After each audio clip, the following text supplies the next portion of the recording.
This isn't a typical video. In fact, instead of giving you tips and answers, I'm going to ask you a bunch of questions. I'm Nikki Elledge Brown, the communication stylist, and I have no idea what to expect for my first live event next month.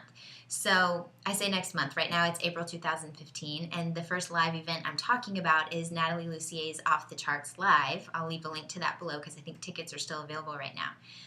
But I just wanted to do a video and ask you, in case you've ever been to these events. I have a lot of questions and concerns. I'm a little bit nervous about the whole thing, and I thought I would share some of them with you.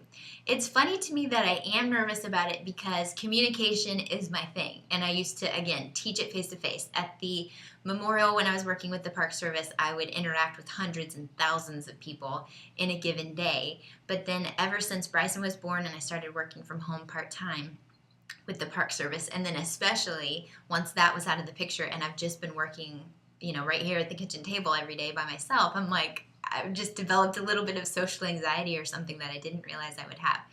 So the idea of meeting so many people, while really exciting on one hand, is also very overwhelming because I have some of my very best friends who I'm so close to, but I have never actually met in real life, are flying in for the occasion to support me and be my plus ones and twos and threes. So I'm really excited to meet them. But at the same time, then I have all these folks from my A Course Without Copy family who will be there. And of course, I want to visit with them. And then there's just the broader everybody who's at Off the Charts Live. And then beyond that, there's everybody who just happens to be within driving distance of DFW that weekend who wants to hang out and meet up. And so I'm kind of overwhelmed because I know it's not like you can just try to talk to everybody like it's a receiving line at a wedding or something. But I do want to be able to talk to and connect with as many people as possible. So that's one question / concern. What do you do and how do you handle it? Because I really do. I want to take the opportunity to connect with as many people as possible because it's very unusual for me to be out among the world right here because normally I'm on my hamster wheel between Houston and Honolulu, like where we're actually from and where we live now.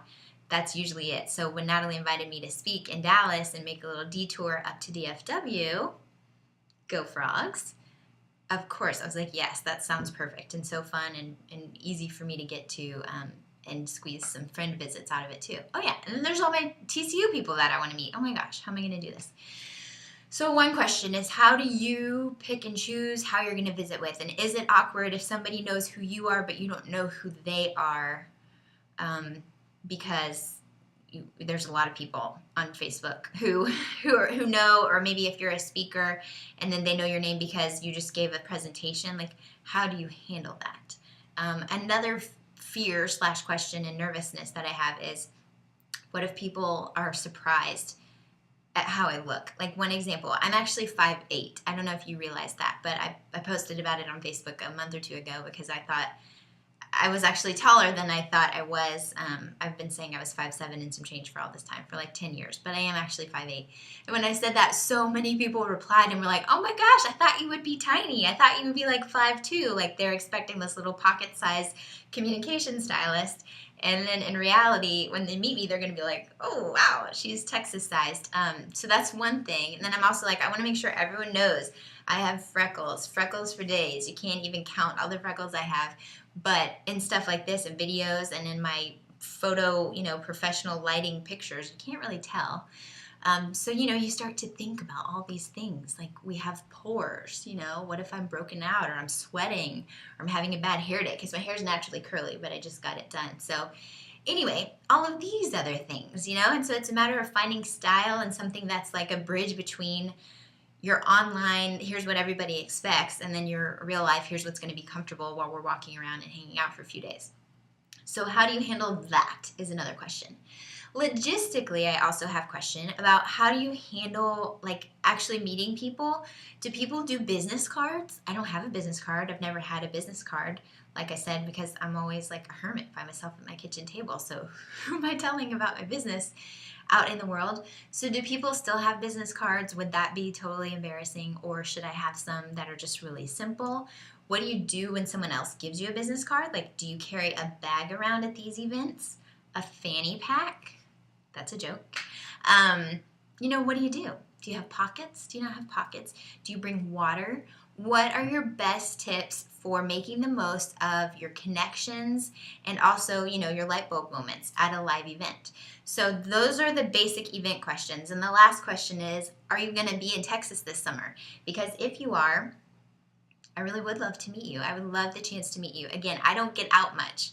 I don't get out from the Houston-Honolulu loop very often. And even when I'm in Houston, I'm mostly just hanging out with my family because there are lots of us there.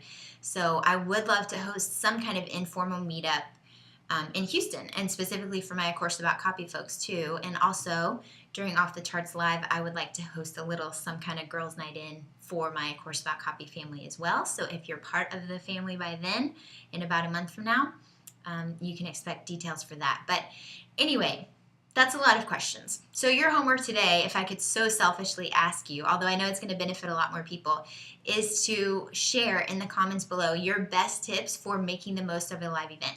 I'm going to actually look for some other resources to share too here in the blog post, because I know I recently listened to a Pat Flynn podcast about his best tips, and I'm sure my friend Marcia has some too, of yesyesmarcia.com. So I'll link to those below, but I would love to know, in your experience, what are your best tips for making the most of your time at a live event without being totally overwhelmed and worn out? Or is that just part of the process and you just ride it, and go with the flow? And then second part of your homework, if you are going to be in Texas in May of 2015 and you want to hang out or learn more about whatever informal meetups I'm going to whip up between now and then, just click the link below. I have like a little landing page just so I can keep track of how many people would be interested in doing something, or if you're going to be in town or whatever, just let me know. And that's it. So if I do get to meet you this summer, I cannot wait. It's about time for me to come out of social hibernation, and I'm really looking forward to it. I'm putting together my slides for my talk here in the next couple of weeks, and I'm really, really excited to connect. So thanks in advance for sharing your tips with me, and I hope to see you soon.